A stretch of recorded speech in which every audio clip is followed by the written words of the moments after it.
ศาสนาพุทธศาสนาในของพระพุทธเจ้าเฮาทุกๆองค์สร้างขึ้นมาด้วยความรักเลยความรักเป็นสิ่งสวยงามเฮ็ดให้โลกสดใสมีพลังชีวิตเฮ็ดให้ดิ้นรนเฮ็ดให้ต่อสู้ความรักในระหว่างหนุ่มสาวความรักนี่เริ่มจากคนสองคนคือพ่อกับแม่เฮานี่แหละหนุ่มสาวก็ดีแต่ความรักทั้งหลายเหล่านั้นก็มีความใคร่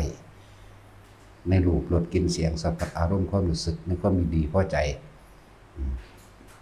ปะปนกันไปนำแต่ว่าก็อาศัยตัวนั้นแหละความรักโดยปะปนไปด้วย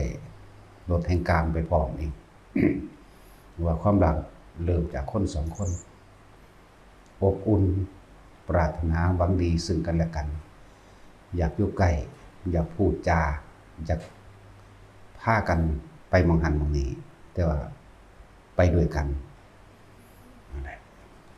มีเฮาว่าเอาเฉพาะด้านที่มันดีกว่าที่มันจินตนาการตอนเฮาว่าท่านได้เจอกับทุกข์อันเกิดจากความรักเอาเฉพาะสุขอันเกิดจากความรักก่อนหรือว่าความรักนี่มันอบอุ่นมันหวังดีมันอยากอยู่ใกล้ก็ได้ว่ามันมีพลังชีวิตอย่างที่มากลึกยิ่งกว่าไปกว่านั้นเมื่อความรักถ้าคนเข้าใจความรู้สึกของคำว่าความรักได้จริงๆนะเหมือนกับดังว่าคนสองคนเป็นคนหัวใจเดียวกันมันบ่อยากพัดพลากอยากอยู่ร่วมกันตลอดมันบ่อยากแก่บ่อยากเก็บบ่อยากปวดบ่อยากป่วยบ่อยากพัดพลากแล้วก็บ่อยากตายจากกันเลยแต่คนสองคนนี่มีความรู้สึกเข้าถึงความรู้สึกแท้ๆจริงๆของความรักแล้วล่ะก็คนพวกนั้นสิมีความละเอียดลึกซึ้งเข้าไปยิ่งกว่ารักที่ปรารถนาการครอบครองเด้จังว่าพวกเฮานี่สร้างที่อยู่อาศัยดิ้นรนขวนขวายก็เพราะว่าความรักนั่นแหละเมื่อความรักเริ่มจากคนสองคนแล้วต่อมามีลูกหลานถ้ามีลูกแล้วจากความรักอันปะปนไปด้วยกามราคะยินดีในลูกมีรสได้กินคือเสียงระหว่างคนสองคนแล้วเฮาสิเข้าถึงความรักอีกอันหนึ่งอันเป็นความรักปรารถนาหวังดีต่อผู้อื่นที่มันเริ่มจากคนสองคนเมื่อเฮาได้ลูกออกมาแล้วความรักตัวนี้สิกระจายสู่บุคคลที่ใกล้ชิดก่อนก็ลูกนั่นเองนั่นแหละเฮาสิเข้าถึงคำว่าความรู้สึกของความรักจริงๆก็คือเหมือนดุจดังว่ามารดาบิดาถนอมบุตรที่เกิดจากตนแม้เพียงคนเดียวมันสิยิ่งกว่าดวงตาดวงใจอีกได้บัดนี้ถ้าเฮาเปลี่ยนความรักที่เห็นแก่ตัวหรือปรารถนาในการครอบครองแล้วก็เห็นบุคคลผู้อื่นสัตว์อื่นทั้งหมดเป็นดุจว่าบุตรคนเดียวที่เกิดจากท้องของมารดาของตนเองนั่นแหละคำว่าเข้าถึงความรู้สึกจริงๆของความรักหรือเข้าถึงจิตวิญญาณของความรักจริงๆเฮาเทียบเบิ่งเด้อเฮาเลี้ยงลูกได้จักปีนึงเนี่ยมันกำลังอุตุอะตะอยู่นั่นแหละคำว่าเข้าถึงความรู้สึกของคำว่าความรักจริงๆถ้าเฮาเปลี่ยนความรู้สึกของเฮาที่เฮาแผ่ออกไปที่เฮามีความหวังดีที่เฮามีความปรารถนาอยากให้เขามีความสุขอันสูงสุดนะแล้วเฮาแผ่ใส่ลูกเฮาเอง ทั้งพ่อและแม่สองผัวไว้อย่างเนี่ยเลี้ยงลูกประคบประหงมประคับประคองยุ่งบ่ให้ใกล้ไล่บ่ให้ตอมไผก็สร้างบ่อยากให้มารังแกบ่อยากให้ร้อนบ่อยากให้หนาวอยากให้อบอุ่นอยู่ซั่นตลอดบ่อยากให้เจ็บปวดป่วยบ่อยากพลัดพรากนั่นแหละความรู้สึกจิตวิญญาณหรือความรู้สึกของความรักจริงๆถ้าเฮาเปลี่ยนจากที่เฮาเคยมีกับบุตรสุดที่รักแม้เพียงคนเดียวเนี่ยแ แผ่กระจายออกสู่ผู้อื่นมันเป็นบุคคลที่เริ่มจากบุคคลที่ใกล้ตัวก่อนก็คือเริ่มจากลูกแล้วเอาความรักที่เฮาหักลูกของเฮาที่เกิดแม้เพียงคนเดียวเลยเราเอาความรู้สึกนี่ไปใส่กับบุคคลผู้อื่นที่ใกล้ก่อนก็คือญาติของตนเองแหละบ้านนี้มีพี่ชายน้องชายพี่สาวน้องสาวลุงป้าเอาและกระจายออกไปที่นี่คำว่าโดยญาติสายโลหิตหรือบุคคลผู้ใกล้ชิดแต่เฮากระจายความรักออกรักปรารถนาหวังดีจะให้เขาพ้นจากทุกข์กระจายความรู้สึกจริงๆของสิ่งนี้ออกไปสู่คนทั่วโลกสัตว์ทั่วโลกมันสิบ่มีความเกลียดความอิจฉาความริษยามันสิบ่มีความเอาเปรียบมันสิบ่มีคิดเบิ่งทุกคนที่เลี้ยงลูกมานั่นแหละ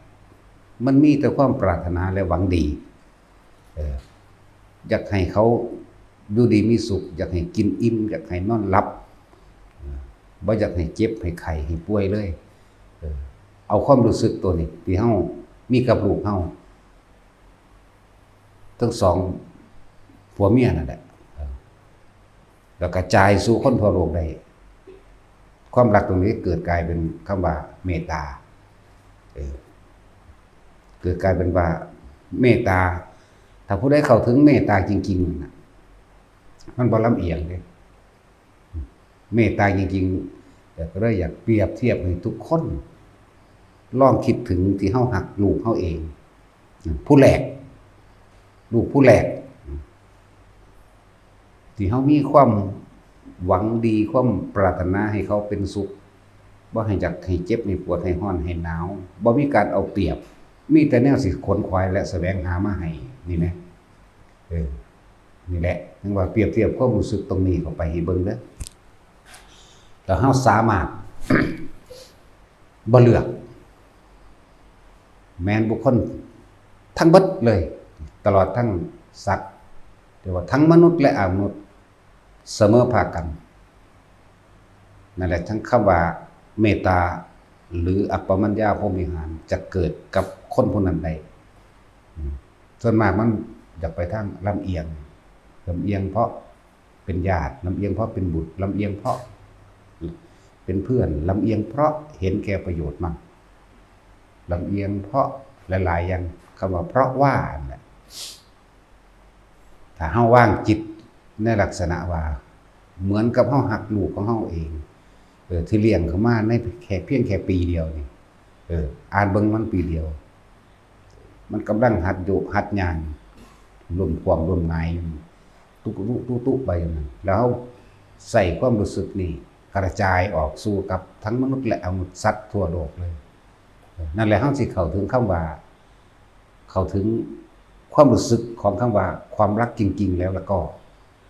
เอามาเทียบดึงมาเทียบเบิ่งเด้อ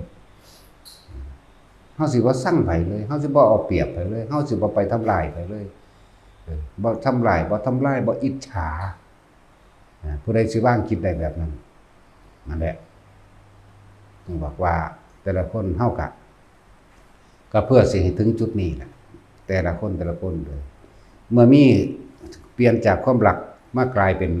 เสมอภาคกันทั้งหมดทั้งมนุษย์และอมนุษย์มนุษย์ทั้งหมดอมนุษย์ทั้งหมดสัตว์เดรัจฉานทั้งหมดหรือทั้งที่มองเห็นได้มองไม่เห็นก็ช่างทั้งหมดนั่นแหละจึงจะสมบูรณ์และเข้าถึงจิตวิญญาณความรู้สึกของคำว่ารักแท้ๆเป็นแบบนั้นเฮาบ่อยากให้คนที่เฮาฮักเป็นทุกข์เฮาบ่อยากให้คนที่เฮาฮักลำบากนี่คือความรู้สึกของคำว่ารักแต่ว่าโดยธรรมชาติมันบ่เป็นไปว่าจากไม่แก่จากไม่เจ็บจากไม่ปวดจากไม่ป่วยและจากไม่พัดพรากจากกันนี่ธรรมชาติคือความเป็นจริงที่มันมีอยู่ที่พวกเฮาบ่อยากให้มันเป็นมันก็ฝืนธรรมชาติบ่ได้ นั่นแหละเป็นจังหวะที่บาดนี้ถ้าเฮาบ่เข้าใจธรรมชาติเพิ่นจึงได้บอกว่ารักสิ่งใดก็ช่าง เราจะเป็นทุกข์กับสิ่งนั้นทุกข์จึงเกิดจากสิ่งอันเป็นที่รักบุคคลสัตว์สิ่งของนะที่ว่ามองด้านดีแล้วก็ต้องมองด้านไม่ถูกใจมันมองด้านถูกใจมองด้านดีแต่ก็ต้องมองด้านบ่ถูกใจบ่ดีเนี่ยโลกเป็นธรรมคู่เหตุตั้งใดบัดนี้เฮาจักพาจักนำพาบุคคลอันเป็นที่รักพ้นออกจากทุกข์ไปได้นี่สำคัญกว่านี่สำคัญมากเพราะเฮาบ่อาจสามารถที่จะฝืนกฎธรรมดากฎธรรมชาติเกิดแก่เจ็บพลัดพรากจากสิ่งอันเป็นที่รักป่วยต่างๆสารพัดแล้วแต่สิเป็นไปสุดท้ายก็ต้องตายนั่นแม้นคนเฮาเกิดมาแล้วไม่จากเป็นก็ต้องจากกันตายอยู่แล้วสิ่งสำคัญที่เฮาบ่อยากให้เห็นเฮาบ่อยากเห็นคนดีเฮาหักเจ็บปวดป่วยถูกเอาเปรียบรังแกบ่อยากหยังเลยอยากให้เขามีความสุขอยู่เช่นนั้นตลอดสิ่งสำคัญเลยต้องบอกแต่ละคนว่าทำยังไงนี่เราจะนำพาบุคคลอันเป็นที่รักผ่านพ้นความทุกข์ไปได้ทุกข์นี้ทุกข์อันยาวไกลผ่านพ้นความทุกข์อันเกิดจากวัฏสงสารคือความอยากที่พวกเขาตั้งไว้วางไว้บุคคลใดก็ช่างที่ปรารถนาความสุขแม้นความทุกข์ไม่ปรารถนาก็จะได้มาบ่ปรารถนาก็ได้มาดิเพราะว่าสุขกับทุกข์นั้นเป็นของที่เนื่องกันอยู่ติดกันอยู่นั่นแหละมองลากลึกเข้าไป เฮาบ่อาจสามารถที่ฝืนกฎธรรมชาติได้ความจริงสัตว์ทั้งหลายเกิดแก่เจ็บและตายแต่บัดนี้เฮาเฮ็ดจังใดเฮาสินำพาบุคคลอันเป็นที่รักอันเกิดจากบุคคลที่รักซะก่อนสองผัวเมียแต่มันเข้าใจลึกซึ้งแล้วมันบ่อยากผัดผากกันอีกเป็นห่วงเป็นแยกกันอีกถ้าผู้หนึงเกิดมันก็ต้องนำเอาอีกผู้หนึงถ้าผู้หนึงไปตกในที่ต่ำไปตกในที่ทุกข์มันก็ต้องมีความปรารถนาหวังดีซึ่งกันและกันนำไปเอากันเฮ็ดจังใดมันสิบ่ได้นำเฮ็ดจังใดมันสิบ่ได้ผัดผากนั่นแหละสิ่งที่ประเสริฐสูงสุดก็คือธรรมะที่เฮาควรแนะนำซึ่งกันและกันผ่านพ้นทุกข์ไปด้วยกันที่เพิ่นว่าเป็นหยังเพิ่นจังเว้าเรื่องว่า ศรัทธาเสมอกันศีลเสมอกันจาคะเสมอกันและปัญญาเสมอกันบุคคลที่ปรารถนาจักไม่พัดภาคจากสิ่งอันเป็นที่รักเลยก็มีแนวทางคือมีความเชื่อมีความศรัทธาเสมอกันมีศีลเสมอกันอีกมีจาคะหมายถึงความให้ทานยังก็แล้วแต่ถ้ามีความหวังปรารถนาที่จะพบกันเกิดพบใดชาติใดคอยข้าพเจ้าจงเป็นคู่กันตลอดไปมันก็เป็นเด้มีความเห็นเสมอกันคือปัญญาเนี่ยอันนี้แน่นอนอยู่แล้วเป็นไปเรื่อยเพราะเกิดจากคำมั่นสัญญาและสัจจญาติฐานหรืออธิษฐานจิตคู่กันไปตลอดแต่ว่าพวกเฮาสิพากันทุกข์ไปตลอดขึ้นชื่อว่าการเกิดมันก็ทุกข์ตลอดเนี่ยทำอันนี้ก็มีทำที่ทำให้เกิดเป็นคู่สามีภรรยากันไปตลอดอนันตกาลแล้วก็บ่พ้นการทุกข์คือเก่าเด้เป็นที่จังซั่นเหมือนนั่งสวรรค์ติดตกสวรรค์นั่นแหละมันไปสวนดอกไม้ คุณจะไปเก็บดอกไม้นั่นแหละเขาเจ้าเทียบจริงๆมันเนรมิตเลยนั่นแหละแต่ว่าจะไปเก็บดอกไม้ตกใจนิดหน่อยมาเกิดเป็นมนุษย์มาได้เมียมาได้ผัวผู้หญิงอันนี้ผู้หญิง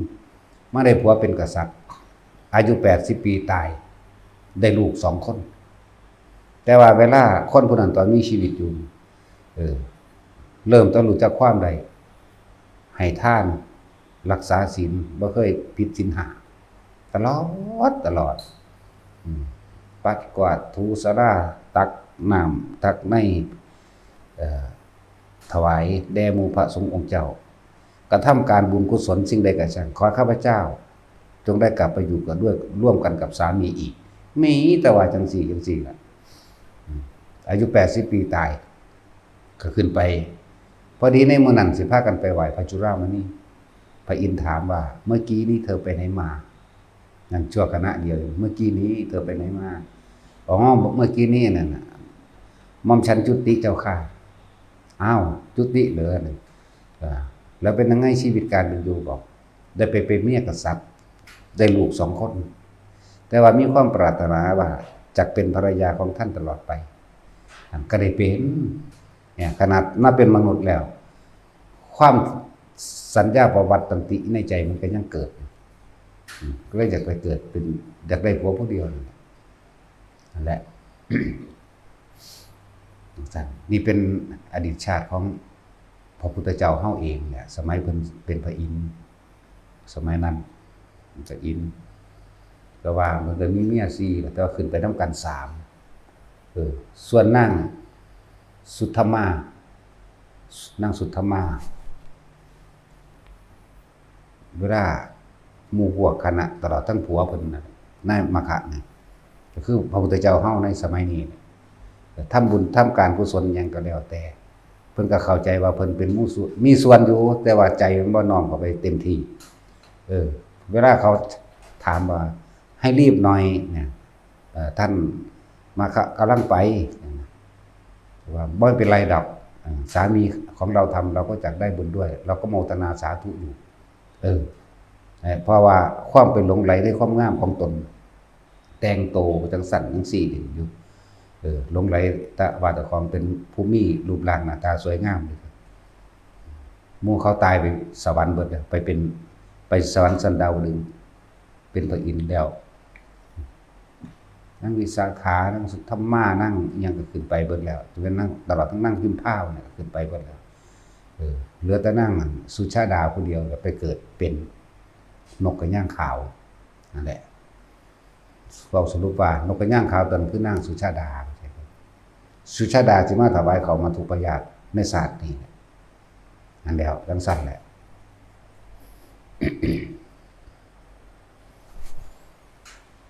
พระอินทร์กับเพิ่นก็เป็นพระโพธิสัตว์ตอนคือโพธิสัตว์ของเฮาเพิ่นจึงนั่งสุชาดามาเกิดเป็นนกกระย่างขาวขนาดพระอินทร์ก็เป็นห่วงอยู่ว่านํตามกันใส่ภาษา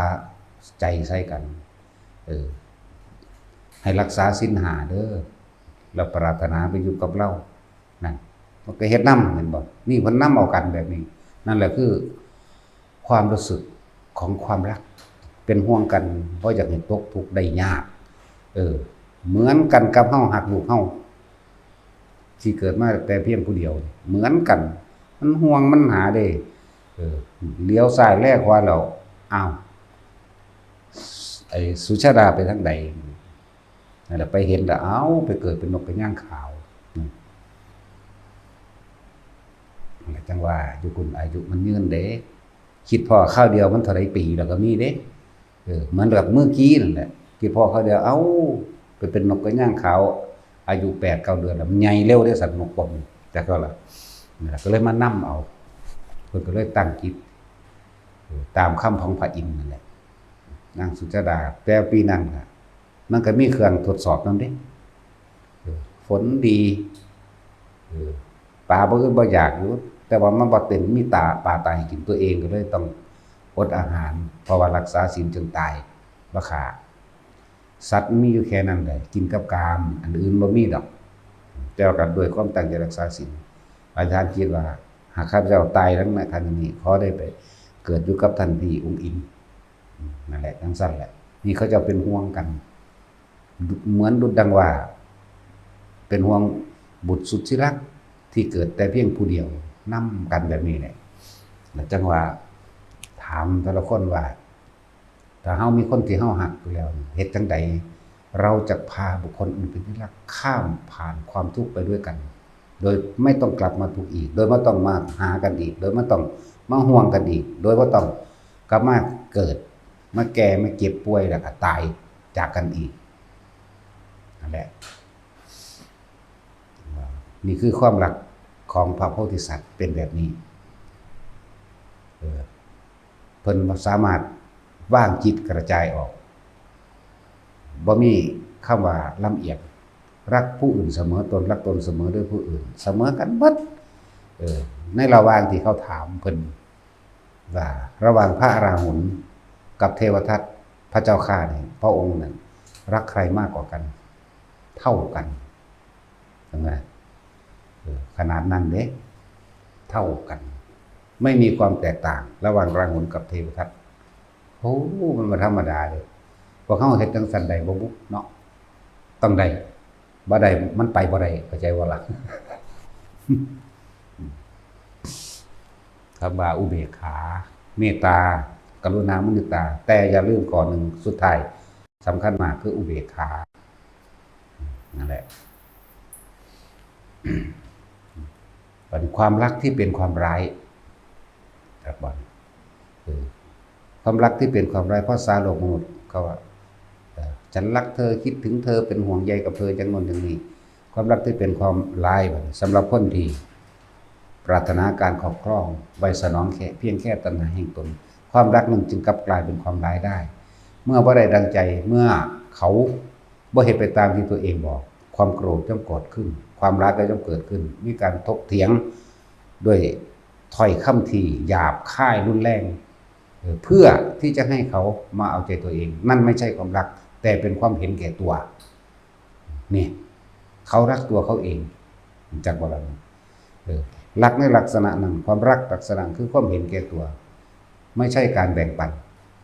แต่เป็นการคุมขังจากว่าอะไรเป็นการคุมขังให้คนอื่นทำเพื่อตัวเองเท่านั้นนั่นแหละคอยจับผิดแต่เขาแต่ว่าบ่จับผิดตัวเองอะไรจังว่าความรักทั้งหลายเหล่านั้นจึงกลับกลายเป็นความร้าย แต่ว่าที่ว่าความรักที่จะไม่ปนไปด้วยความทุกข์ไม่มีเลยเพราะบุคคลที่รักนั่นแหละเราจึงออกดิ้นรนและแสวงหาทรัพย์สมบัติต่างๆนานาสารพัดมาเพื่อที่จะบำรุงบำเรอครอบครัวให้อยู่ดีมีสุขบางครั้งก็มีการฆ่าบ่ว่าแต่ฆ่าคนฆ่าสัตว์อื่นๆนั่นแหละคำว่าบ่ฆ่าคนกับฆ่าสัตว์ต่างๆนานาสารพัดเพื่อมาหล่อเลี้ยงครอบครัวอันเป็นบุคคลที่รักนั่นนี่แหละบาปกรรมจึงเกิดขึ้นเป็นไปเรื่อยๆมันเองบางครั้งก็มีการลักขโมยบางครั้งก็มีการโกหกบางครั้งก็มีการม่อมเมาหรือโยนความผิดบางครั้งก็มีการทำร้ายตัวเองด้วยการดื่มสุราหรือไม่อะไรม่อมเมาตัวเองมันจึงผิดมากแบบนี้แต่มันจึงปะปนกันมากแบบนี้ คืออันนี้ให้มองเห็นโทษลักษณะนี้เข้าไปนำมองเห็นโทษโลกนี้เป็นธรรมคู่สัมมาทิฏฐิเห็นตามความเป็นจริงก็ต้องคู่กันกับมิจฉาทิฏฐิเห็นตามความเป็นจริงก็จริงเห็นตามความผิดก็รู้แต่ว่าไม่เข้าไปสุดโต่งทั้งสองส่วนเพียงแต่ว่าใช้ให้มันเป็นประโยชน์ยังไงก็ได้เพื่อให้บุคคลที่รักหรือตนเองและบุคคลที่รักไม่เข้าไปยึดมั่นถือมั่นในสิ่งทั้งหลายทั้งปวงก็เลยให้ยึดสัมมาทิฏฐิไว้ก่อนเมื่อถึงที่สุดของรู้แจ้งเห็นจริงตามความเป็นจริงคำว่าสัมมาทิฏฐิเห็นตามความเป็นจริงนั่นแหละทรงอารมณ์อันเป็นกุศลคิดถึงเฉพาะสิ่งที่มันคิดถึงแล้วพูดแล้วทำแล้วไม่เป็นโทษเป็นภัยเมื่อภายหลังจึงเรียกว่าสัมมาทิฏฐิแปลว่าสัพพะปาปัสสะอัครังกุศลสูปสัมปดายันจิตให้เขารอบปลอดจากสิ่งที่เป็นอกุศลอะนี่แปลว่าคือคิดแล้วถ้าพูดแล้วทำแล้วเนี่ยอย่าให้มันกลับมาทิ่มแทงตัวเองเพิ่นจึงบ่ให้ว่าเอ้านั่นเพราะทุกอย่างมันเริ่มจากจิตอยู่แล้วใจเป็นไงใจเป็นประธานเพิ่นก็เลยให้พวกเฮานั่นจงพึ่งพาหรือนำพาบุคคลอันเป็นที่รักสั่งสมแต่สิ่งที่เป็นบุญกุศลเถิดเมื่อถึงที่สุดแห่งบุญกุศลแล้วมันจะจักเบื่อหน่ายหรอกแต่เขาจะเปรียบเทียบแต่เขามีเงินหลายๆ100 ล้านพันล้านมันก็บ่อยากมีหรอกมันจะเป็นธรรมดามันจะบ่ดิ้นรนต่อนี่โดยทางธรรมเพราะว่าเขามีธรรมเป็นเครื่องประกอบอยู่แล้วมันจะคลายลงแต่เขามีที่ดินมากๆแล้วมันก็บ่ดิ้นรนต่อหรอกมันจะเบื่อหน่ายมันจะคลายลง นั่นแหละหรือว่าถ้ามีโดยสุจริตธรรมแล้วมันก็บ่ต้องดิ้นรนบ่ต้องฆ่าแล้วก็บ่ต้องไปกังวลอีกว่าคนอื่นจะมาจับผิดเฮาว่าคนอื่นจะมาฆ่าเราเพราะเฮาเคยไปฆ่าเขาลักของเขาโกหกเขาบ่ต้องกังวลหยังนั่นแหละเมื่อถึงที่สุดแห่งสัมมาทิฏฐิก็ต้องทิ้งเหมือนกันเพิ่นจึงนำสมมุติระหว่างสัมมาทิฏฐิและมิจฉาทิฏฐิออกมาแสดงให้พวกเฮาเข้าใจ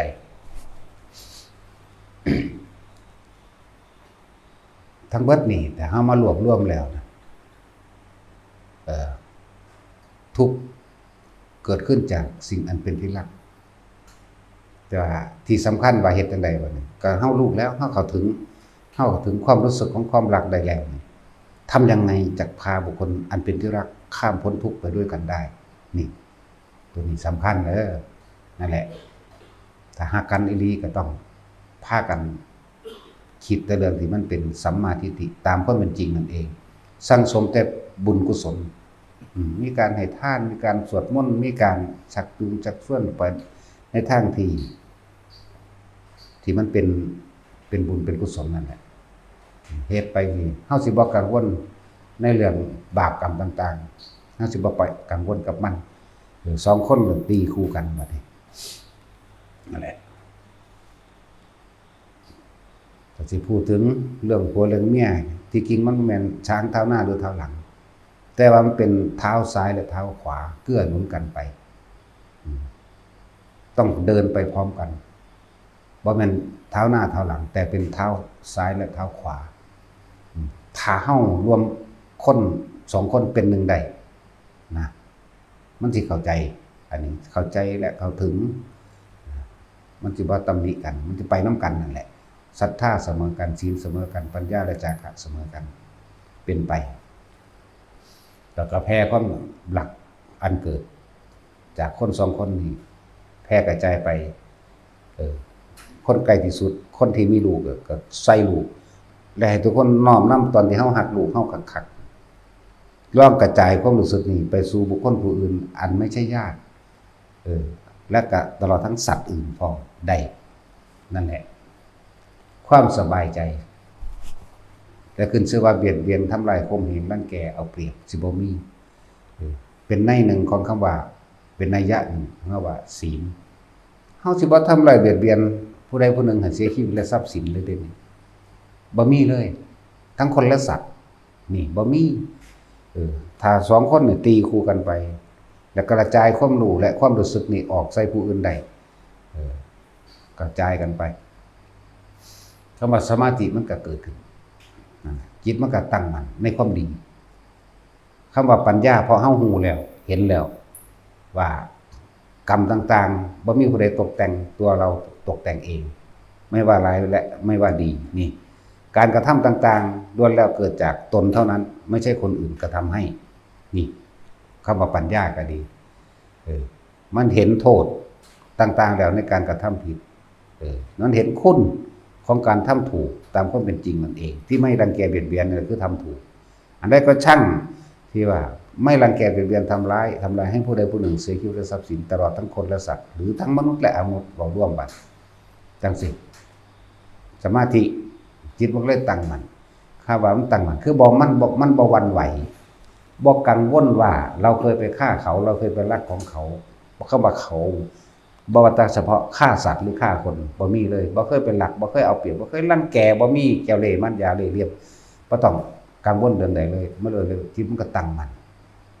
บ่หวั่นไหวอยู่ในความดีตลอดแล้วก็เชื่อมั่นในธรรมเลยบัดนี้เพราะเขาเอาธรรมเป็นใหญ่สั่นเอาธรรมเป็นใหญ่เดินตามความเป็นจริงคิดตามความเป็นจริงพูดตามความเป็นจริงกระทำตามความจริงสัมมาทิฏฐิมีความเห็นถูกต้องตามความเป็นจริงสัมมาสังกัปโปคิดดำริในขณะปีตาเฮาเห็นอยู่นี่ก็คิดไปในทางที่มันเป็นจริงแล้วก็คิดไปในทางที่บ่เบียดเบียนอยู่แล้วสัมมาวาจาพูดแต่ความจริงสัมมากัมมันโตกระทำแต่จริงสัมมาอาชีวะประกอบอาชีพโดยสุจริตโดยไม่เบียดเบียนเห็นมันก็เป็นไปของมันนั่นแหละสัมมาอาชีวะสัมมาวายามุความเพียรใดก็แล้วแต่คือความพยายามใดก็ตามต้องพยายามตามความจริงและเป็นไปด้วยความไม่เบียดเบียนอีกนั่นแหละสัมมาสติ ระลึกนึกถึงแต่ความจริงนั่นเอง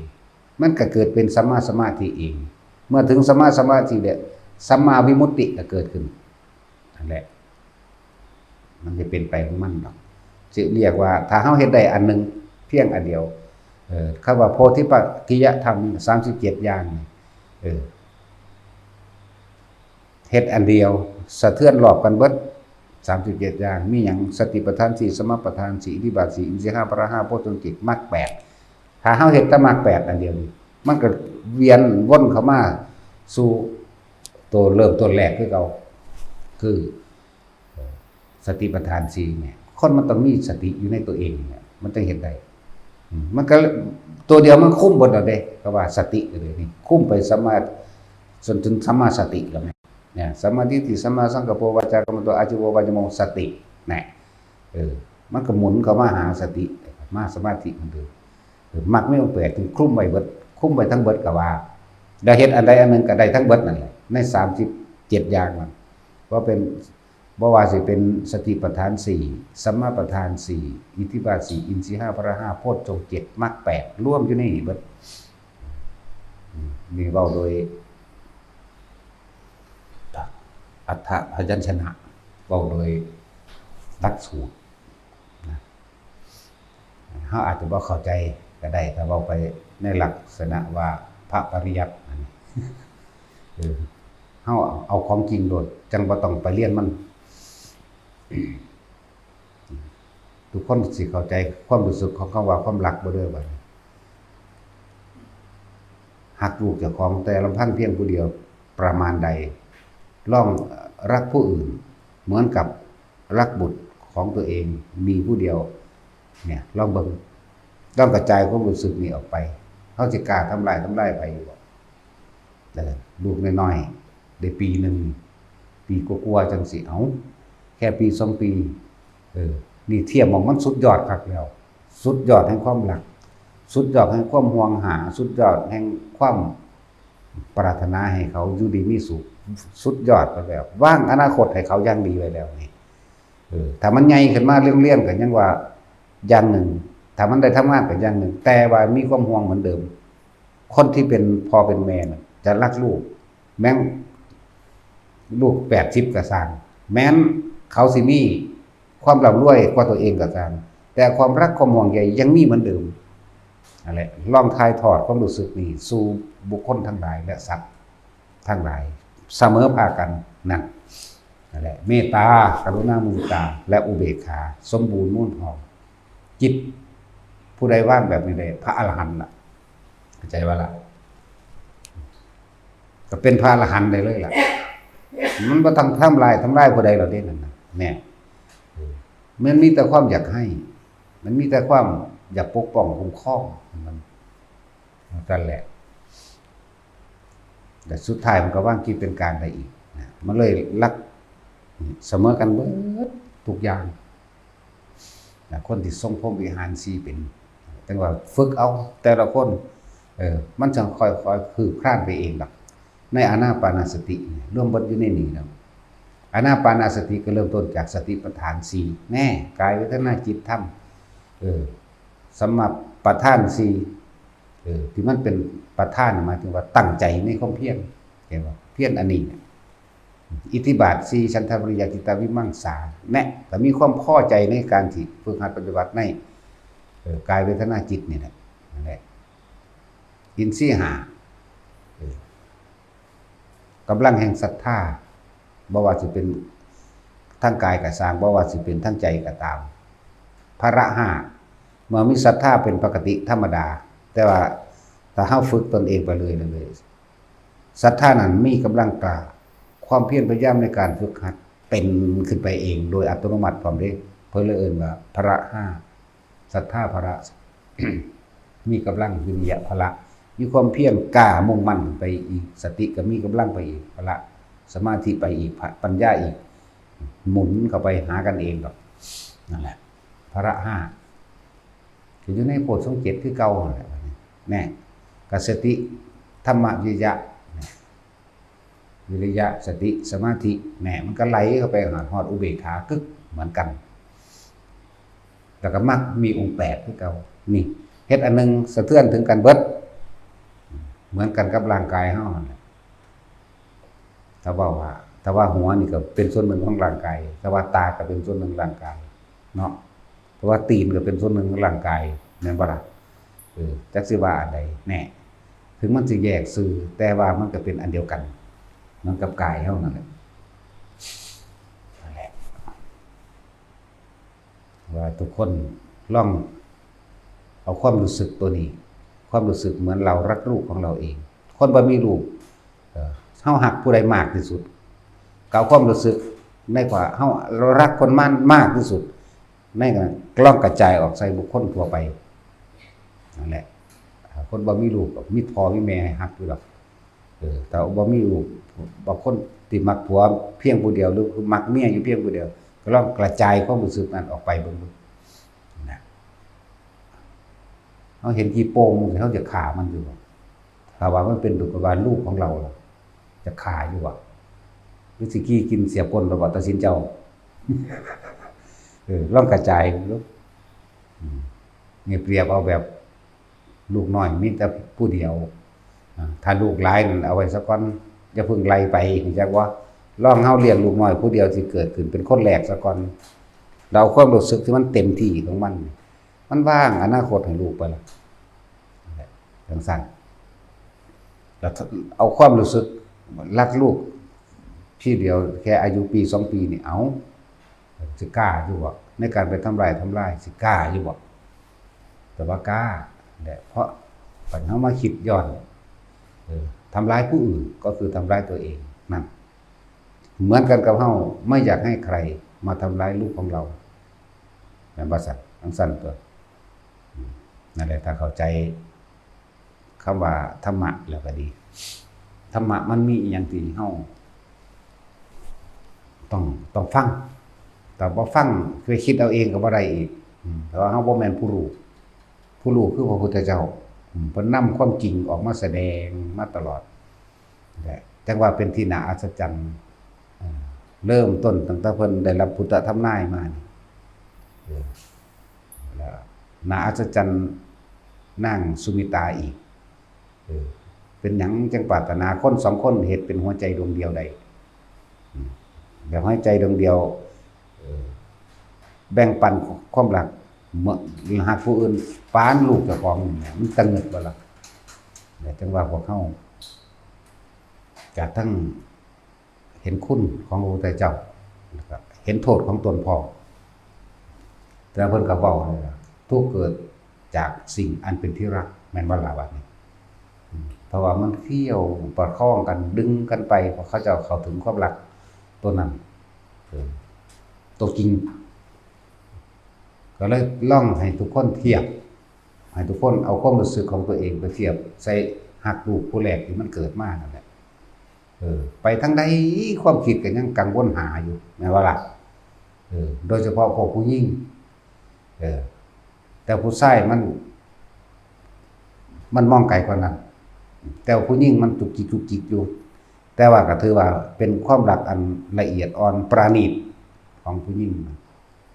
ผู้ชายมีการคมใจไว้สมมุติว่าไปทำงานหาเงินอยู่เมืองนอกแล้วนะอดไว้คมใจไว้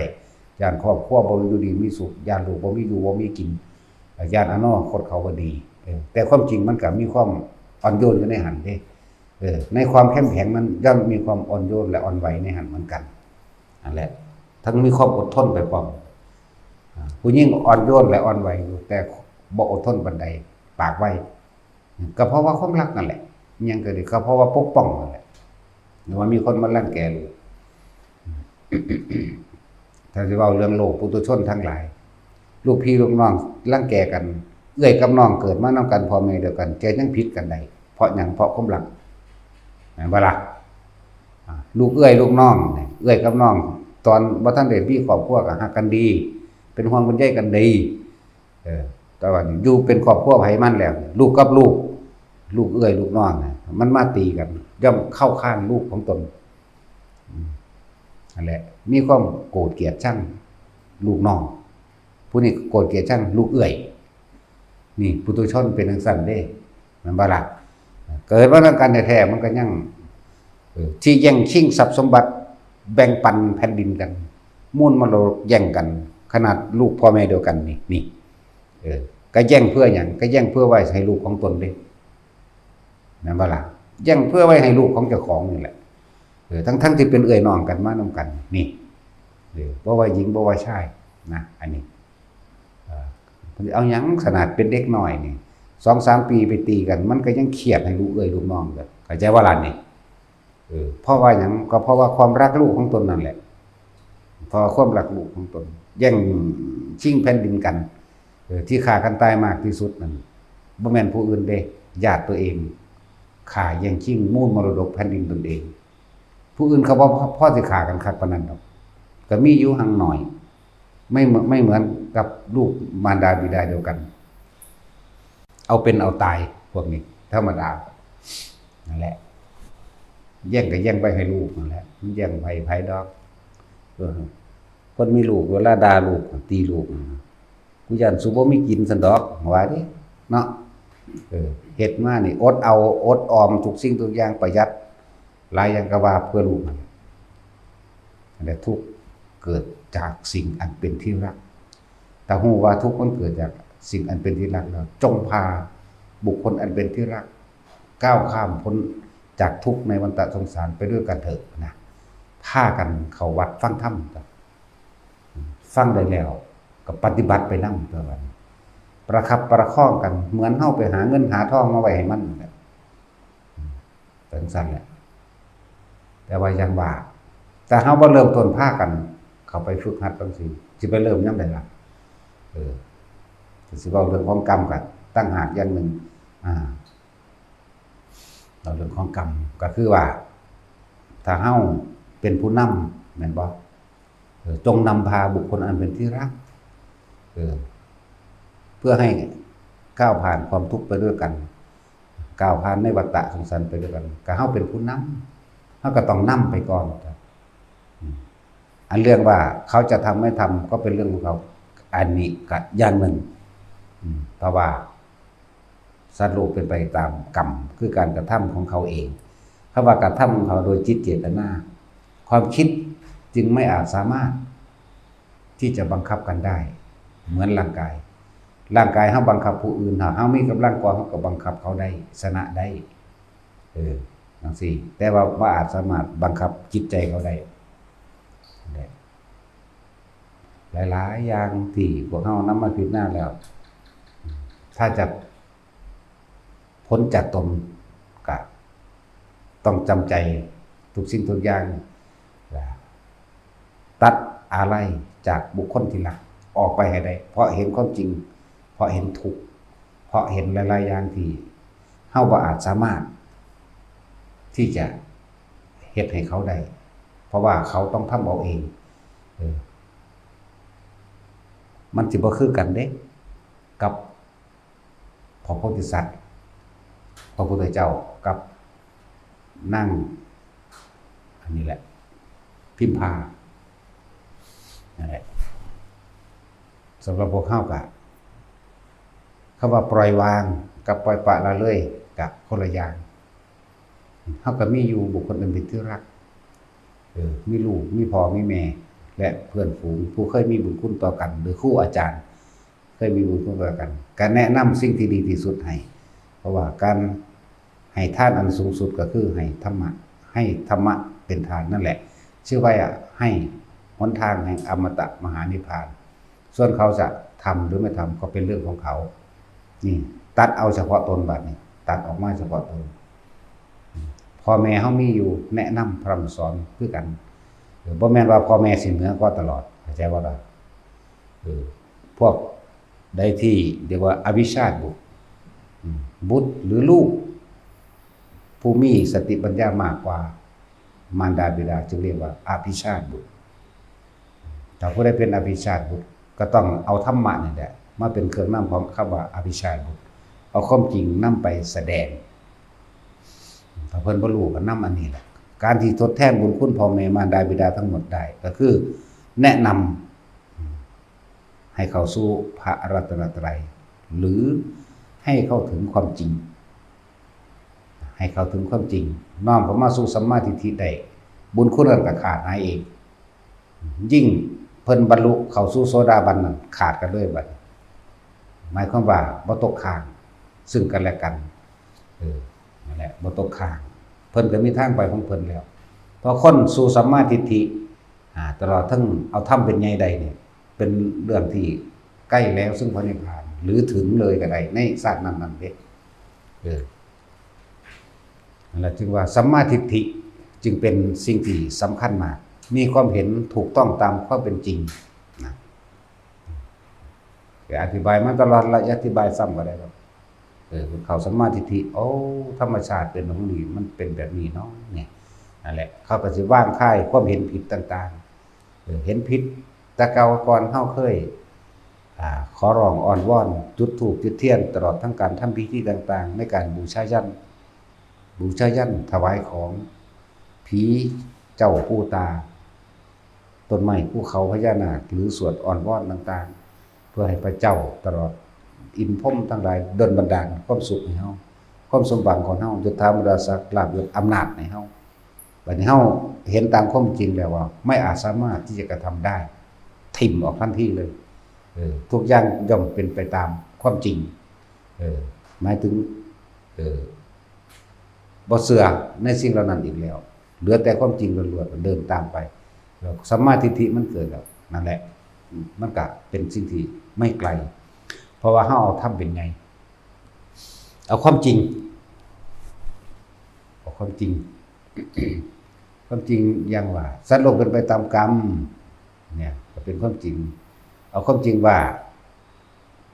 ความคิดจิตใจนี่บ่มีผู้ใดบังคับใครได้ก็เป็นนี่ก็เป็นความจริงความจริงเกิดแก่เก็บตายความจริงอนิจจังทุกขังอนัตตาความจริงเหตุสิ่งใดใดสิ่งนั้นมื้อนี้ความจริงคือทุกคนเกิดมาตายเบิดนั่นแหละนี่บ่มีผู้ใดซอยเหลือความตายแก่กันได้นี่หลายอย่างแล้วก็ความจริงอันว่าคำว่าบุคคลใดที่เข้าถึงความบริสุทธิ์แล้วก็มีอาจสามารถทำให้อีกผู้หนึ่งบริสุทธิ์ได้ด้วยเขาต้องทำด้วยตัวเขาดีกับความจริงอันนึงนี่แหละพวกอภิชาติบุตรทั้งหลายผู้มีคุณธรรมสูงกว่ามารดาและบิดาก็เอาคุณธรรมเอาธรรมะไปแสดงเฒ่าแก่ขนาดสงสารทั้งร่างกายว่าเฒ่าว่าแก่ไปยากมายากเจ็บปวดป่วยโอดโอยหลายอย่างอยู่ดอกแต่ว่าทางสติและทางปัญญาเป็นผู้มีสติระลึกผิดหรือระลึกถูกกันนั่นแหละบัดจึงว่าเอาธรรมะนั่นแหละเป็นเครื่องตอบแทนบุญคุณพระเจ้านะบุตรมี3ประเภทลูกอภิชาติบุตรเหมือนพระพุทธเจ้าเฮาเป็นอภิชาติบุตรมีบุญบารมีและรู้ธรรมความจริงยิ่งกว่ามารดาและบิดาอวชาติบุตรต่ำเลวทรามกว่าบิดาหรือมารดาพวกนี้นั่นสิเกิดในตระกูลสูงกษัตริย์แต่ว่าจิตใจมันต่ำคำว่าตระกูลสูงตระกูลกษัตริย์หรือตระกูลพราหมณ์หรือคนร่ำรวยแต่จิตใจก็เลวทรามต่ำช้าแบบนี้มัชฌิมาบุตรหมายถึงว่ามีสติปัญญาเสมอกันกับมารดาและบิดาบุตร3ประเภทแต่คนใดก็ตามเฮาฝึกฝนตนเองเฮาเรียนรู้เฮาศึกษาถ้ามีธรรมะเป็นเครื่องนำหน้าแล้วก็เป็นว่าหลายๆอย่างเฮาสิมีทางออกนะถึงบอกว่าปัญหาโลกหรือปัญญาทางโลกสูงสุดแล้วแก้โลกบ่ได้แก้ปัญหาบ่ได้ฆ่ากันตายก็เกิดความอาฆาตบาดหมางและเป็นศัตรูเจ้ากรรมนายเวรซึ่งกันและกันแต่ปัญญาทางธรรมตามก็เป็นจริงแก้ได้แก้โลกได้นะครับจังว่าแต่ละคนว่านี่ถ้าเฮาบ่อาจสามารถเฮาบ่ได้ปล่อยปละละเลยว่าเฮาปล่อยวางแต่ว่าเฮาบ่ได้ปล่อยปละละเลยแต่ว่าเฮาบ่ได้เข้าไปยึดถือมันก็เลยบอกสอนเป็นธรรมดาบอกแนะนำเป็นธรรมดาถ้าเขาไม่ทำเราก็ทำอะไรกับเขาไม่ได้ปล่อยออกมาแบบนี้นะจะบอกลึกลงไปอีกเป็นเรื่องของกรรมอีกแหละเขาสั่งสมมาแบบนี้เพราะเฮาไปเคยเกิดคิดสมรู้ร่วมคิดซึ่งกันและกันกับเขาเลยเกิดมาเป็นลูกเกิดมาเป็นลูก เป็นมารดาบิดาเป็นญาติสายโลหิตซึ่งกันและกันร่วมรับชะตากรรมร่วมกันจังซี่นั่นแหละว่างลงถ้าเฮาเข้าใจธรรมะแล้วว่างลง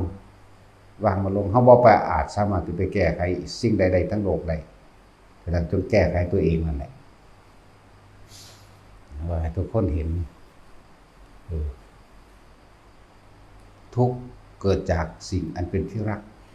เวียนว่ายกันอยู่นี่แหละพอเข้าใจรับแต่ละอันนั้นที่ทำมาหากินที่รักมั่งที่ฆ่ามั่งที่โกหกมั่งที่เหล้าเมายาบางที่มันกลุ่มใจ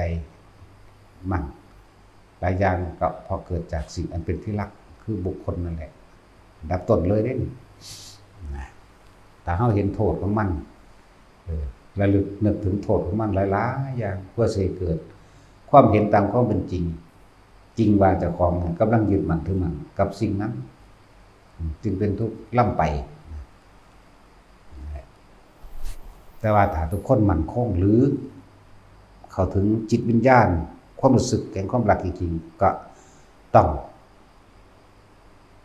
ไม่ท้อถอยความพยายามกล้าไม่อ่อนแอไม่เจ็บปวดเสียสละได้ทุกอย่างในชีวิตของตนเองเพื่อให้บุคคลเพื่อนำพาบุคคลอันเป็นที่รักผ่านพ้นทุกข์ไปด้วยกันนั่นแหละพระนางสุรทัคคะเป็นผู้กล่าวคำนี้ถ้าท่านรักผู้อื่นจริงๆแล้วก็ท่านจงนำพาบุคคลอันเป็นที่รักผ่านความทุกข์ไปด้วยกันนั้นได้ไหมล่ะถ้าท่านเข้าถึงความรู้สึกแห่งความรักท่านจะไม่เหนื่อยท่านจะไม่ท้อท่านจะไม่หมดหวังท่านจะไม่สิ้นหวังท่านจะมีพลังแห่งชีวิตท่านจะมีพลังแห่งความหวังดีแม้ชีวิตของตัวท่านเองท่านก็จะสละเพื่อเขาได้เพื่อให้เขาพ้นทุกข์ไปด้วยกันแต่ท่านต้องรู้กว่าเขาเลยนั่นแหละท่านต้องเข้าถึงธรรมนั่นแหละนี่พระนางสุรทัคคะพระนางสุรทัคคะเป็นครูบารมีของพระพุทธเจ้าปทุมุตระสัมมาสัมพุทธเจ้าบอกย้อนหลังไปในจักหน่อยบ่หลายดอกบางสองไข่แหละบอกย้อนหลังให้ฟังสั่นสมัยนั้นแต่เกิดรวมกันกันนี่พระอานนท์เป็นชื่อว่าสุมาณะก็เป็นน้องพระพุทธเจ้าองค์นี้เด้แต่พระอานนท์ไปปรารถนาจะเป็นพระอุปถากจริงๆนะลักษณะนั้นโอ้ยมันหลายมันยาวมันไกลพระพุทธเจ้าแต่สิพูดถึงกับครูบารมีของเพิ่น2 คนร่วมใจเป็นหนึ่งเดียวแผ่กระจายความรักสู่พวกเฮาเองความรักของเพิ่นเสมอกันเบิดเสมอกันดุจดังว่ามารดาถนอมบุตรแต่เพียงผู้เดียวมีไหมหากพวกเฮาแบบนั้นเด้เพิ่นทั้ง2พระองค์ทุกพระพุทธเจ้าบัดของโลกก็ทุกพระพุทธเจ้าว่าซั่นสิว่าบ่ฮู้ว่าพระพุทธเจ้าองค์ไหนเวลาเฮาว่านะโมตัสสะภะคะวะโตอะระหะโตสัมมาสัมพุทธัสสะขอความเคารพนอบน้อมของข้าพเจ้าจงถึงแด่พระพุทธเจ้าองค์นั้นจักองค์ใดเนาะก็เลยเป็นความหมายว่าทั้งเบิดนั่นแหละเป็นทั้งเบิดคิดเบิ่งว่าเพิ่นทั้ง2พระองค์เริ่มจากคน2คนแต่ว่าหลักตรงนั้นมันเลยคำว่ากามราคะแต่ว่าก็ต้องอาศัยกำละเริ่มว่ากามคุณพากามคุณนั้นต่อไปอีกก็เลยเป็นเมตตาพรหมวิหาร4ทั้ง2พระองค์เสียสละมากๆไม่ได้ห่วงตัวเองเลยห่วงแต่บุตรเหมือนธรรมดาเลยบ่ได้ห่วงตัวเองทั้ง2พระองค์พอ2พระองค์เป็นหัวใจเดียวกันความรู้สึกเดียวกันห่วงแต่ลูกพวกเฮานี่แหละคือลูกเข้าใจบ่ล่ะบาดแล้วเฮาลองเอาความรู้สึกของเพิ่นนั่นมาใส่ของเฮาแล้วเฮาเอาความรู้สึกของเฮาไปใส่ของลูกเฮาเนาะนั่นแหละเอาความรู้สึกของเจ้าของว่าฮักลูกขนาดใดเพิ่นก็ฮักเฮาแบบนั้นแปลกประหลาดว่าล่ะจิตใจกว้างใหญ่กว่ากันเนาะเหลือสิ่งที่พวกเฮาขาดบ่ถึงถ้าได้ยินได้ฟังธรรมะนี่ เทียบเบิ่งบัดพวกเขาบ่ฮู้ธรรมพวกเขาบ่ได้ยินได้ฟังแนวจังซี่ที่เขาสงครามกันเดือนแหมบ่ว่าสิเป็นอิสราเอลบ่ว่าสิเป็นอิหยังละที่เขาสู้กันฆ่ากันตายนั่นยามใดสิพากันพ้นออกจากวัฏสงสารอันนี้ได้พวกเจ้าว่าเนาะขนาดพวกเฮาได้ยินได้ฟังเต็มสองหูอยู่ซุมื้อนี่แหมคนออกมาอันใดที่มันเป็นความรู้บ่ได้แม่นความจำกับไผเด้จักบ่ล่ะเอาของจริงที่แต่ของเป็นเลยได้นี่นำออกมาถ่ายทอดความรู้สึกออกมาเลยนี่ให้เนี่ยพวกเฮาก็ยังงอกๆแงกๆกันนะจักบ่ล่ะยังอีซี่แอะฮะแฮะกันอยู่นะโอ้ยังแย่งซิ่งกันอยู่นี่นะเนาะหลายอย่างในการแย่งซิ่งในการทางสื่อเสียงส่วนมานี่จะให้ครูบาอาจารย์ยอมถ้าเพิ่นบ่ยอมก็น้อยใจว่านี่ซ้ำนี่ก็ยังอยากเอาไหมเอาไปสแตกหยังเนาะลีแน่แล้วหมู่พระสงฆ์สามเณรก็คือกันเด้บ่ทันว่าลูกกูเบิดหลายอยู่นี่ก็กูบ่ยอมไผดอกกูด่าแมงเบิดแต่สร้างกันตัวทั้งเบิดทอกันเบิดเด้บัดนั่นแหละพอกันเบิดนั่นแหละบ่ฮักไปสร้างไผดอกบ่ต้องอยากเด่นหยังดอกพยายามลึกซึ้งเข้ามาในตนเองเฮากำลังทุกข์กับสิ่งใดเฮาก็ยึดกับสิ่งนั้นแต่ว่าเพิ่นบ่ทุกข์เด้เพราะว่าเพิ่นบ่ยึดแต่ว่าเพิ่นมีความรักเมตตากรุณามุทิตาอุเบกขาเพิ่นมีตัวอุเบกขารองรับจักว่าพวกเฮาก็ลองใส่ความรู้สึกนี้ออกไปอย่าเอาความคิดเห็นเจ้าของเป็นใหญ่อย่ามาแย่งชิงกันมึงสิใหญ่ซำนรกอยู่บ่เข้าใจว่าล่ะไผก็ตามก็สิใหญ่ไปเฮ็ดหยังซั่นแหละเฮาเอาความรู้สึกนี้ที่เฮารู้ฮักลูกเฮาแล้วฮักผู้อื่นอยู่ข้างๆเฮาเด้อนี่เหมือนกับเฮาฮักลูกเบิ่งดูมันสิกล้าใหญ่กล้าเหยียบกล้าย่ำกล้าทำลายกล้าหยังสิเฮ็ดให้เจ็บช้ำน้ำใจอยู่นั่นแล้วประคองลูกน้อยๆที่กำลังหัดเดินอยู่เนี่ยตอนลูกน้อยๆเฮากำลังหัดย่างตุ๊ตะอยู่นี่แหมใส่อ้อมแขนไว้เอาตีนมาถูน้ำข้างเอามือมันมากัดมาหย่ำมาใหญ่มันอมเข้าไปตีนมันกระดกอมเข้าไปแล้วเอาความรู้สึกนี่ใส่กับทุกคนได้บ่นี่น่ามันสั่นแล้วเป่าท้องมันปล่อยเป็ดนิ่งสวงให้มันหัวมั่งเกาตีนมั่งเต้นให้มันฟังมั่งจังซี่แม่เต้นให้มันเบิ่งร้องเพลงให้มันฟังนี่ถ่ายทอดความสุขตัวนี้ขึ้นให้เขาและเอาตัวนี้มาใส่กันเด้อถ้าเฮามีความรู้สึกนี้เดียวกันมันบ่รังแกกันดอกมันบ่มีผู้ใดอยากใหญ่มันบ่มีผู้ใดอยากอวดว่ากูเก่งกูฉลาดมันบ่มีใครอยากเอาเปรียบเด้เอาเปรียบบ่เป็นแนวจังซี่เพราะฉะนั้นมันมีแต่อยากให้ผู้นั้นพ้นจากความทุกข์ให้มีความสุขก็นั่นเลยประคองและรักษาใจซึ่งกันและกันเดี๋ยวถ่ายทอดความรู้สึกอันนี้แต่ว่าเพิ่นเป็นนักสั้นพระพุทธเจ้าเฮาว่าพระโคดมเฮากับพระนางพิมพาเพิ่นเป็นนักสั้นมันเป็นรวมกันมา4อสงไขยแสนมหากัปสูงสุดแล้วมันก็พ้นเพิ่นก็เห็นว่าละบาดสุดท้ายแล้วเพิ่นก็พากันข้ามพ้นวัฏสงสารไปด้วยกันนั่นข้ามพ้นไปนำกันบ่ต้องห่วงกันอีกเห็นบ่ล่ะไปนำกันตะกี้คำว่าทุกข์ก็ทุกข์นำกันแต่สิเว้าเรื่องตอนที่นางสุมิตราปรารถนาเป็นครูบารมีของสุเมธดาบสข้าพเจ้าพระเจ้ามีดอกไม้อยู่ดอกบัวอยู่8 คำบูชาพระพุทธเจ้าที่ปังกรกำหนึ่งกับ4 ดอกแล้วก็มาบูชาสุเมธดาบส4 ดอกแล้วก็ขอว่าข้าพเจ้าจะขอเป็นผู้ร่วมสุขร่วมทุกข์กับท่านไปตลอดแห่งที่ท่านสมความปรารถนาสุเมธาดาบทวาจังซี่เด้บัดคำว่าร่วมสุขนั้นมันไม่มีดอกน้องหญิงเนี่ยเธอจะกล่าวคำว่าร่วมสุขไปด้วยกันเธอจงกล่าวเพียงคำว่าร่วมทุกข์ไปด้วยกันเธอยังอาจสามารถที่จะเปลี่ยนใจได้นะเป็นคนว่า ถ้าหล่อล้อมดวงใจทั้งสองดวงเป็นหนึ่งเดียวข้าพเจ้าก็จะเป็นเช่นนั้นเพิ่นถามถ้ำพระพุทธเจ้าที่บังกรพระพุทธเจ้าก็เว้าเรื่องเล่าของเพิ่นมาเหมือนกันเพิ่นเลยจะเป็นเหมือนพระนางสุมาณาครูบารมีของพระพุทธเจ้าที่บังกรบ่2 ครู 3 ครูแล้วเด้อนั่นแหละของคู่ของพระองค์มีหรือไม่เจ้าข้าบอกมี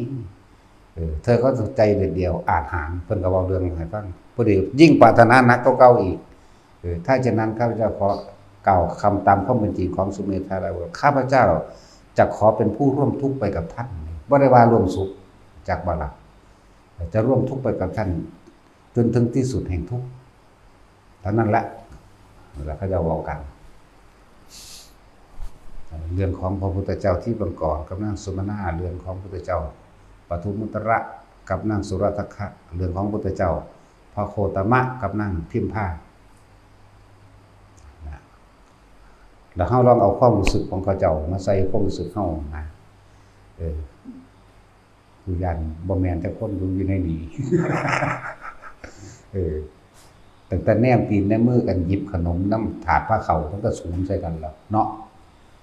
ไปว่าท่านจะเกลืออีห่านเอาเบิดแล้วธรรมดาบ่เลยได้เสียงไผเสียงมันเลยมีแต่เห็นแก่ตัวกับเห็นแก่ตัวเนาะนั่นแหละเป็นทังสัตว์ดีเด้ออย่าลืมเด้อคนที่บ่เคยได้ยินได้ฟังธรรมเหมือนต่างประเทศต่างๆที่เขาว่ามีพุทธศาสนาในหัวใจเนาะคิดอยู่บ่ว่าเขาจะไปสวรรค์หรือนิพพานใดเนาะขนาดเจ้าของมาวัดมาได้ยินได้ฟังแต่แท้ด่าซุมื้อขนาบแล้วขนาบอีกก็ยังซิ่งกันอยู่นะจังซั่นแล้วเทียบกันเบิ่งเด้อนั่นแหละสิเป่าสายหยังที่เขาฆ่ากันโดยตัวความเห็นแก่ตัวเบิดนั่นแหละนะที่เขาฆ่ากันเฮาก็สิฆ่ากันบ่ความเห็นแก่ตัวคือกันนั่นแหละคนมันสิเป็นผีเป็นเปรตก็เป็นตอนเป็นคนนี่เด้อมันไปสร้างไว้ตอนเป็นคนนี่เด้บ่ถึงจักเทื่อขนมนมเนย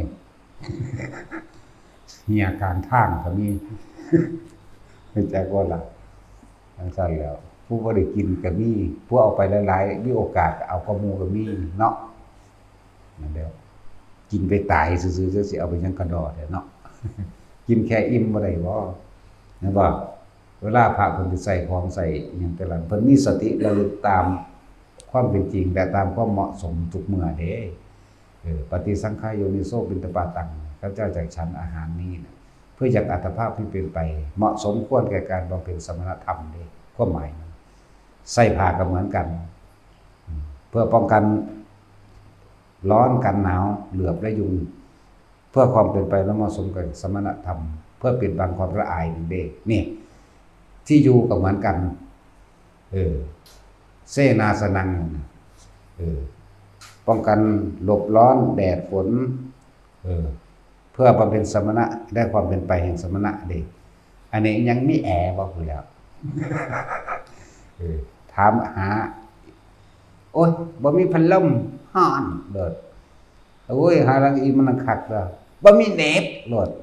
โอ้ยมึงมาเล่นเน็ตมึงมาบันเพิ่นทำธรรมดาบ่มันบ่ได้เกี่ยวกันเลยเด้กับตัวสิว่า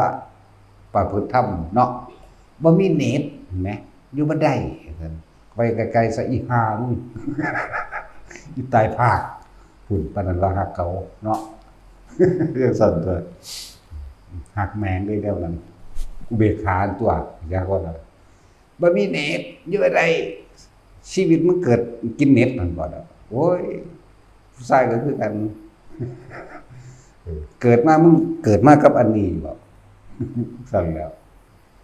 มันไปขนาดนั้นเด้โอ้ยหยังแล้วหลายอย่างบ่ดอกมีแม่งแน่ก็ได้อย่างใหญ่นี้โลดก็สิบ่ไล่มันออกหรือหาวิธีป้องกันตัวของเนาะหลายอย่างก็อย่างเนี่ยโอ้ยมอดคูลงมาใส่ตาก็มีเด้ประตูปิดบ่ได้อยู่ยากเขาบ่ปั๊มดอกให้ก็เลย มันเรียกเบิ่งเอเท่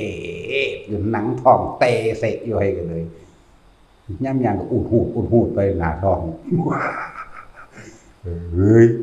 เงิดหลายสั่นละเท่าเตะเสะอยู่ให้กันเลยยันยังปุ๊บมันเป็นข้ออ้างหลายๆอย่างอยู่แล้วตอนเพิ่นอยู่ป่าอยู่ดงเพิ่นบ่มีไฟฟ้าอยากนี่ก็เทียบเอาเพื่อให้เจ้าของเกิดความอดทนนั่นแหละเว้ยเพิ่นบ่แม่นเทียบอ้างเด้เพิ่นเทียบความลำบากที่เพิ่นกว่าสิเห็นเข้าใจว่าล่ะกว่าสิเห็นธรรมกว่าสิรู้ธรรมเนี่ยกินอยู่นี่กินให้ตายก็ตายเด้ล่ะเนาะมันบ่ได้บัดเพิ่นนั่นแหละเทียบเพื่อให้เกิดกำลังใจต่อของเองเทียบว่าเพิ่นทุกข์ยากนำนี่ล่ะเว้ยแต่ของมันยังเป็นเปรตนี่เข้าใจบ่ล่ะยังเป็นกรรมฐานคุณนางกรรมฐานคุณนางสำอางและสำอ่อยนี่จักว่าล่ะเพิ่นไปจักฝนตกจักฟ้าร้องจักฟ้าผ่าเฮ็ดจังได๋จังสิวิตออกมาได้ลำบากที่สุดในการถูดงถูป่านี่จาริกก็คือตอนหน้าฝนบิณฑบาตก็ยากเปียกก็เปียกยุงก็หลายอีกแล้วฟ้าห้องฟ้าผ่าฝนตกลมมันธรรมดาบ่ก็เจ้าคือหลอดออกมาได้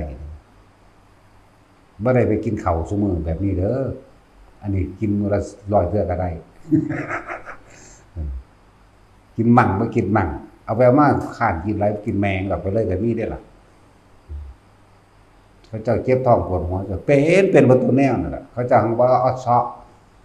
อันนี้เลินก็บ่ได้เนาะอันขี้หม้อที่อันมอดคูใส่ซื่อโอ้ยคันเบิดแล้วเลยโอ้ยเนาะขี้มอดคูใส่แขนเอ้ยหาแนวมาท่าแล่นหาหมอนั่นแล้วอดเอาจักหน่อยเนี่ยเป็นหยังภาษาขี้มอด8แข้ง8ขานี่ก็เลยนั่นแหละเทียบเบิ่งกันตะกี้มันบ่ได้มีของทันสมัยปานนี้เด้กดเพิ่นเข้าหยิบผ้าเข้ามันได้ขาดใส่เอาเด้เอาผ้ากีวรต่อกันปูมยามเอาเด้อันนี้โอ้ยมีหอดมุงระบายอากาศธรรมดาบ่พัดลมใส่โซลาร์เซลล์กับพี่โซลาร์เซลล์กับมีพอแห้งแล้วแถมชาร์จแบตโทรศัพท์ไปอีกโอ้ยกูก็เงินไทยกรรมฐานมีแมงวันนี้มีไปเบิดอรรถว่ะนั่นแหละคนไปว่าได้มีหยังไฟจวดกับไฟแก๊สหินได้ตะกี้จับไฟแก๊สหินนะใส่บักมุนนะใส่น้ำมันกัดนะน้ำมันกัดสมัยต่อมามันหาซื้อยากกว่าเด้ใส่น้ำมันโซล่าไปเลยเสื้อสิติดได้ถึกไอฝนแน่มันก็บ่ติดหรอกเด้แต่ว่าใส่สมัยน้ำมันกัดน้ำมันสีฟ้าๆตะกี้แล้วมันยังไข่อยู่เด้นั่นแหละทางเสื้อหินก็เสียเหี่ยโอ้ยธรรมดาว่ะดำมืดไปเลยก็มีเด้นั่นแหละหลายอย่าง2-3 มื้อกินเท่านึง7 มื้อกินเท่านึง15 มื้อกินเท่านึงแล้วก็ค่อยๆไปเรื่อยตัวค่อยๆเพิ่มเอาด้วยการอด2-3 มื้อเท่านึง7 มื้อเท่านึง10 มื้อเท่านึงไหลไปเลยเอาไปมาสูงสุดได้49 มื้อจะเท่านั้นแหละสูงสุดแล้วหมายถึงการอด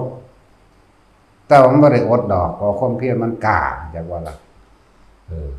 ถ้าสิว่าตามมันลักสุดอินทรีย์ภาวนาแก่กล้าพวกเจ้าจักว่าอินทรีย์ปุ๋ยปะเนาะปลาบินกับนกแต่ศรัทธามันแก่กล้ามีกำลังขึ้นมาเองแหละศรัทธามันแก่กล้าเพราะว่าเฮาค่อยๆฝึกมันไปเลยสูงสุดได้เท่านั้นแหละได้49 มื้อบ่กินหยังเลยบ่ขี่บ่ทายบ่เหี่ยวบ่หยังบ่กินอีกนั่งขม้ออยู่จังซั่นมีสติรู้อยู่ในกายเท่านั้นเอง บัดมันถึงขั้นนั้นมันก็บ่หิวหยังเด้ล่ะมันซื่อๆอยู่เด้ล่ะนั่นแหละมันบ่หิวดอกค่อยๆฝึกไปทำไมเฮาเป็นนิ่นโอ้ยธรรมดาบ่เข้าก็เข้าเป้าเด้อบ่ได้มีกลับเด้อคนตะกี้บ่ค่อยมีหลายเด้สุดยอดแล้วได้เข้ากับกล้วยกับบักเขียบธรรมดาบ่กล้วยกับบักเขียบสุดยอดแล้วไปกับพระอายุส่วน40กว่าปีแล้วตอนนี้หลวงพ่อปู่อันนั้นก็เลยถ้าเจ้าอดทนได้เฮาก็เด็กน้อยสิอันนั้นมันน้อยกว่าเฮาอยู่ดอกตอนนั้น13 14แล้วไปแต่ก็ทนคือกันนั่นแหละนะบ่สู้เฮาคือกันล่ะนะเพิ่นเป็นพระเพิ่นกินบ่ได้จักเวลาเฮาเพิ่นลาวแม่งผักติ๋วผักสมเนี่ยมื้อนี้แหละเพื่อสมรมนำไปเลยเป็นลาวนำเอาตัวสอนนั่นก็เลยมาเจ้าหิวบ่ผมเลยล่ะครับบ่แล้วมันกินอีหยังอิ่มบ่แล้วมันขึ้นไปหากินแล้วนั่นนี่แล้วหัวดีนั่นเราเองเนาะไปย่างเอาเด้อบ่ได้ขึ้นรถจักเทื่อมีแต่พายย่างกับพายย่างนี่แหละไปเรื่อยๆแล้วว่าได้กินดีก็ดีดอกถือพระบางองค์ก็ได้กินดีอยู่พระอันนั้นตอนนั้นไปในระหว่างข้ามแม่น้ำสารวินไปทางยังละมันดะโลนดะเล่ยังเพิ่นนั่นแหละแต่ว่าอยู่ในป่าเด้แล้วก็แปลกว่าเพิ่นไปหาบิณฑบาตมันก็ตั้งใดบ่ทอดปลาทูหูสุดยอดเด้อปลาทูตัวบักใหญ่อันแกงส้มแกงเขียวหวานพวกแกงไก่ใส่มันๆแม่ใส่กะทิมันนี่แม่มันมีแต่อาหารกรุงเทพเด้แปลกประหลาดด้วยหลวงพ่อนั่นก็เลยน่าจะหิวว่ามาเปิดเบิ่งก็ดูมีแนวกินมีได้ก็กินแล้วมีแต่แนวแซ่บๆแซ่บได้แต่อาหารกรุงเทพอย่าลืมเราอยู่ฝุ่นเด้อยู่ในพุ่นล่ะนับฉานหรือมันดะเล่ยังไงโอ้แล้วผ้าขามน้ำก็บอกให้เรารับตาเด้น้อยรับตาแล้วก็รับตาเจ้าจะมื่นตาเด้อผมว่าเด้ทดลองเบิ่งพี่มันคือเป็นน้ำต่อมๆพอดีก็มันชีวิตฟังไปแล้วล่ะเฮาก็มื่นตาเบิ่งหลุดจากเพิ่นที่จากบ่เอามือจับผ่านหลุดปุ๋มลงน้ำใครยังบ่น้ำเลิกเหมือนกันถือฟ้ามือคือกันนั่นแหละโป้ว่าเก่าหัวแล้วว่าดิสั่นแหละเพิ่นรู้จักว่าเฮาหิวจังซี่เพิ่นไปหาแนวให้กินดอกมาบิณฑบาตกรุงเทพอ่ะเบิ่งแล้วว่าต้องเป็นอาหารกรุงเทพแน่นอนแกงมะเขือใส่ซีนเนื้อแล้วก็ใส่น้ำมันนะแกงกะทิบอกเขาเอิ้นนั่นแหละทอดปลาทูตัวบักใหญ่บ่นำเบิดแล้วอันไปกับองค์นี้ดีอยู่ได้กินดีเป็นตะไปอยู่หลวงพ่อนี่จักสว่างได้บ่จักเท่าเดี๋ยวนี้แหละไปกับหลวงพ่อนึงโว้ยผ้าแลนหนีผีว่าสั่นน้อยๆเจ้าญาติบ่ว่าเด้ฟังได้แม่บ่ทันตายเดี๋ยวยังมีชีวิตอยู่เพิ่นสิสูญคือแบกการตานแบกไม้ตานฟาดเฮาแล้วถ้าเพิ่นบ่ยินเจ้าย่านบ้างหลวงพ่อนี่มีแต่ภาพถูกแต่ไปกับหลวงพ่อเฒ่าใคร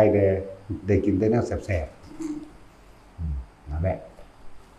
บ่ค่อยตื่นเต้นซื่อดอกเอาสมาทาน